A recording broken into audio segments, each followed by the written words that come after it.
नमः संस्कृताय। संस्कृत कक्षा में आपका स्वागत है। मैं प्रतीत राम वर्मा, असिस्टेंट प्रोफेसर, श्री गांधी महाविद्यालय, सिधौली, सीतापुर। आज मैं महाकवि कालिदास विरचित रघुवंशम महाकाव्य के त्रयोदश सर्ग का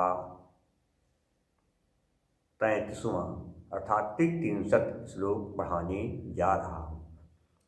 भगवान राम ने देखा कि सामने बहुत से सारस उड़ते हुए आ रहे हैं। सारसों को देख करके भगवान राम सीता से कहने लगे कि हे देवी, कि अमूर विमानांतरलंबिनीनां श्रुत्वा स्वनं कांचन किंकिणीनां प्रत्युन्व्रजन्तीव खमुत्पतन्त्यो गोदावरी सारस पंक्त्यस्त्वाम्। अमूर माने कहते एक, अमूर लिखा है, अमूर धन विमान, अमूर नहीं, अमूह धन विमान। क्या होगा? ऊ के बाद विसर्ग है, उसके बाद हुआ है। तो आप जानते हैं सर का नियम क्या कि आकार को छोड़कर किसी स्वर के आगे विसर्ग हो तो अमूह, ऊ के बाद विसर्ग है, उसके बाद कोई स्वर हो या किसी वर्ग का तीसरा चौथा पांचवा अक्षर हो या यारावा हा हो तो संधि करने पर विसर्ग के स्थान पर रा बन जाता। तो यहाँ बन गया क्या? विसर्ग का रा, सज शुरू करेंगे।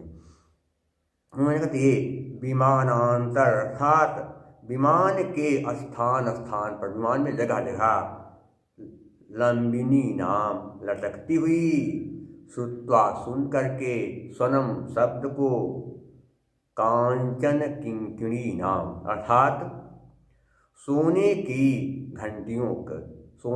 घंटियों के शब्द को, उस सोने की घंटियों की आवाज को सुन करके विमान पर जगह जगह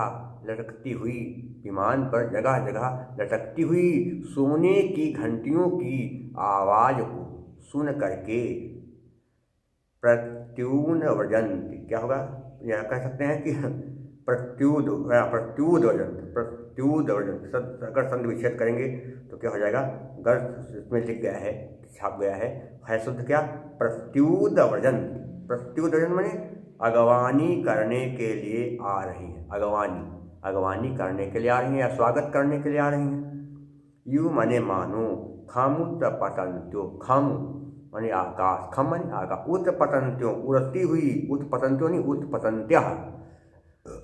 हसी सूत्र के नियम से क्या होता है? विसर्ग का ऊ बना, क्योंकि या आ पर विसर्ग, उसके बाद ऊ, इसके या में आ पर विसर्ग, उसके बाद जो है गा है गोदावरी, तो क्या होगा? हस्या के नियम से विसर्ग का ऊ बन गया। फिर बन गया खम उत्पतन्त्य ऊ, या में आ के बाद ऊ, आगुना से ऊ का वो बन गया, हो गया उत्पतन्त्यो उड़ती हुई। गोदावरी सारस, गोदावरी नदी के किनारे रहने वाले सारसों की पंक्तियां माने उनके जोड़े, जो बहुत सारे सारस हैं।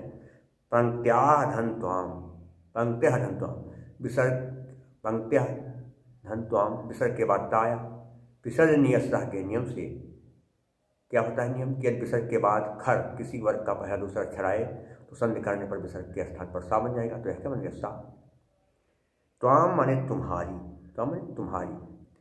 हे सीते, विमान के स्थान स्थान पर या विमान में जगह जगह पर सोने की घंटियां लगी हुई हैं। विमान चल रहा है, इसलिए सोने की घंटियां हिल रही हैं। उन सोने की घंटियों से आवाज़ हो रही है। उस आवाज़ को सुन करके आकाश में उड़ती हुई गोदावरी नदी के सारसों की पंक्तियां तुम्हारी अगवानी करने के लिए इधर ही आ रही हैं। ये हो गया। देखिए संध्या गुण ने आपको कहते बता ही दिया। अब देखिए कहाँ पर क्या करेंगे? समास देखना है क्या कि विमानांतर विमानस्य अंतरः या विमानस्य अंतरः षष्ठी तत्पुरुष समास है। कांचन किंकरी नाम, घंटिया किसकी? सोने की। तो कांचना नाम किंकरी नाम, षष्ठी तत्पुरुष समास है। और गोदावरी सारस किसकी सारस, कहाँ की सारस है? गोदावरी की। तो गोदावर्याः सारसाः, षष्ठी तत्पुरुष समास है चतुर्विधा। और देखिए कहाँ पर क्या है,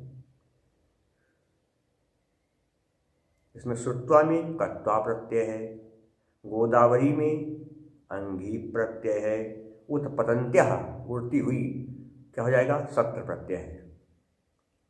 अलंकार कौन सा है? सारस तुम्हारी अगवानी करने के लिए आ रही है। उसका कारण क्या है? सारसों ने सोने की घंटियों के शब्द को सुना इसलिए आ रही है। तो क्या है? कार्य कारण दोनों है। क्या होगा? काव्य लिंग अलंकार। हेतुर्वाक्य पदार्थत्वे काव्यलिंगम निगद्यते। और उपजाति छंद है, जहाँ पर दो चरण इंद्र वज्रा के और दो उपेंद्र वज्रा के होते हैं, वहाँ पर उपजाति छंद होता है। क्या कि अनंत रोदी ऋतिलक्ष्म भाजो पादो यदीया उपजातयस्ताः इत्थं किलान्य स्वपिमीश्रितासु वदन्ति जातिस वदमेव नाम। और प्रसाद गुण है, जब कोई बात सुनकर या पढ़कर दिल में तुरंत बैठ जाए, जैसे सूखे ईंधन में आग लग जाती है, तो वहाँ पर प्रसाद गुण। तो यहाँ पर जो बात कही जाए समझ में आ रही है क्या? इसलिए क्या हो? प्रसाद गुण।